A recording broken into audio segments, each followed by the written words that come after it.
सोचिए अगर पूरी दुनिया के व्यापार का नक्शा ही बदल रहा हो तो क्या होगा। आज के इस खास विश्लेषण में हम बिल्कुल यही देखने वाले हैं।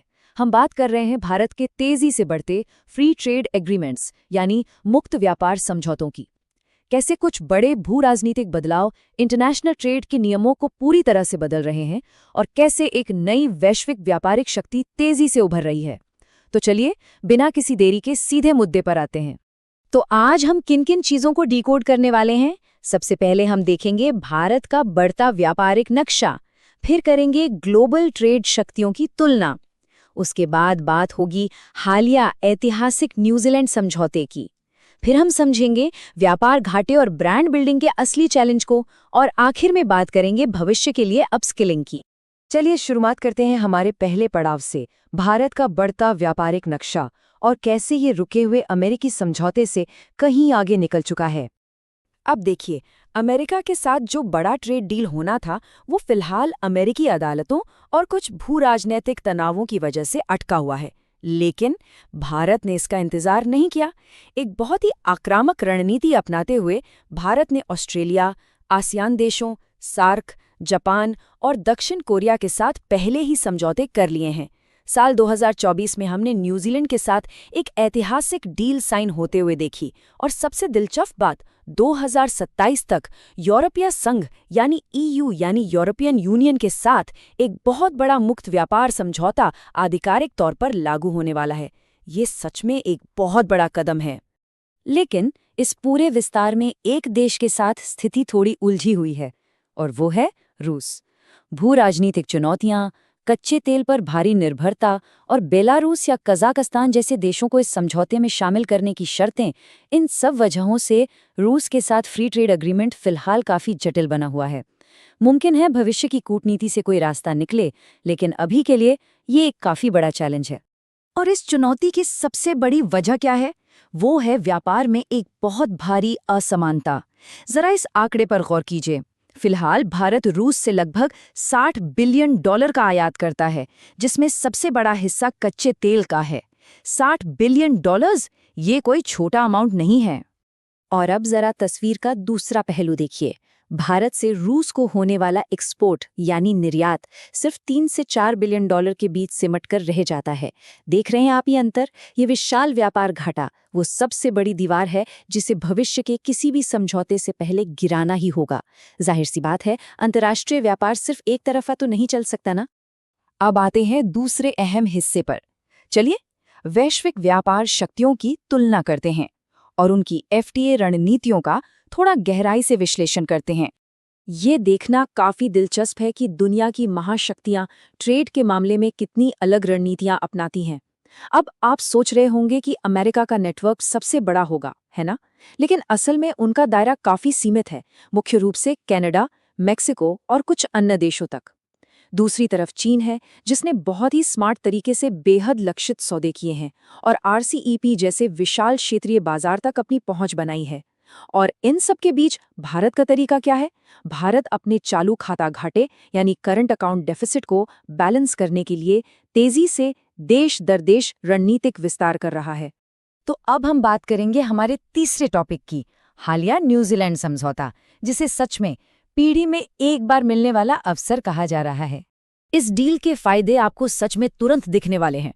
सोचिए, कपड़ा और अन्य प्रमुख वस्तुओं पर जो टैरिफ 10% तक हुआ करता था, उसे सीधे घटाकर 0 कर दिया गया है, बिल्कुल 0। चमड़ा, जूते, इंजीनियरिंग उत्पाद, प्लास्टिक और इलेक्ट्रॉनिक्स, इन सब के लिए न्यूजीलैंड के दरवाजे अब पूरी तरह खुल चुके हैं। इतना ही नहीं, इसमें पेशेवरों के लिए 5,000 वीजा का कोटा और न्यूजीलैंड की तरफ से भारत में $20 बिलियन के भारी भरकम निवेश का कमिटमेंट भी शामिल है। लक्ष्य यह है कि अगले 5 सालों में दोनों देशों का व्यापार $5 बिलियन तक पहुंच जाए। लेकिन रुकिए, बात सिर्फ पैसों की नहीं है। कूटनीतिक नजरिए से ये डील एक गेम चेंजर साबित हो सकती है। क्यों? क्योंकि न्यूजीलैंड फाइव आइज का एक अहम सदस्य है। फाइव आइज पश्चिमी दुनिया का एक बेहद ताकतवर खुफिया और सुरक्षा गठबंधन है। तो इस समझौते के जरिए भारत की पहुंच सिर्फ एक नए बाजार तक ही सीमित नहीं है, बल्कि पश्चिमी कूटनीतिक और रणनीतिक हलकों में भी हमारी पकड़ और मजबूत हो रही है। आगे बढ़ते हैं अपने चौथे पॉइंट की तरफ, व्यापार घाटा और ब्रांड बिल्डिंग। और कैसे हम इस इंटरनेशनल पीआर यानी पब्लिक रिलेशंस की बाधा को पार कर सकते हैं। देखिए, इकोनॉमिक्स का एक सीधा सा उसूल है। अगर कोई देश लगातार अपना सामान बेचने से ज्यादा बाहर से सामान खरीदता रहेगा तो उसकी करेंसी की वैल्यू गिरनी तय है। इसलिए एक्सपोर्ट बढ़ाना बहुत जरूरी है। लेकिन यहाँ एक बड़ी रुकावट है, इंटरनेशनल परसेप्शन की। हालिया रिपोर्ट्स बताती हैं कि इंस्टाग्राम और टिकटॉक जैसे सोशल मीडिया प्लेटफॉर्म्स पर कुछ लक्षित भारत विरोधी अभियान चल रहे हैं। ये चीजें दुनिया भर में हमारी छवि को नुकसान पहुंचाती हैं। तो अगर इन नए बाजारों में सच में सफल होना है तो दुनिया के सामने एक न्यू इंडिया की बेहद मजबूत और सकारात्मक तस्वीर पेश करना अब एक मजबूरी नहीं बल्कि एक सख्त जरूरत बन गया है। इसे ऐसे समझिए, जब आप किसी प्रोडक्ट पर मेड इन जापान या मेड इन जर्मनी लिखा देखते हैं तो आपके दिमाग में सबसे पहले क्या आता है? शानदार क्वालिटी और बेहतरीन इंजीनियरिंग, है ना? मेड इन इंडिया को दुनिया भर में ठीक इसी मुकाम तक पहुंचाने के लिए अभी एक लंबी दूरी तय करनी है। इसके लिए एक बहुत ही रणनीतिक ब्रांड बिल्डिंग की जरूरत है, घरेलू स्तर पर सपोर्ट चाहिए और सबसे अहम बात, रातों रात मुनाफा कमाने के लालच को छोड़कर क्वालिटी को सबसे ऊपर रखना होगा।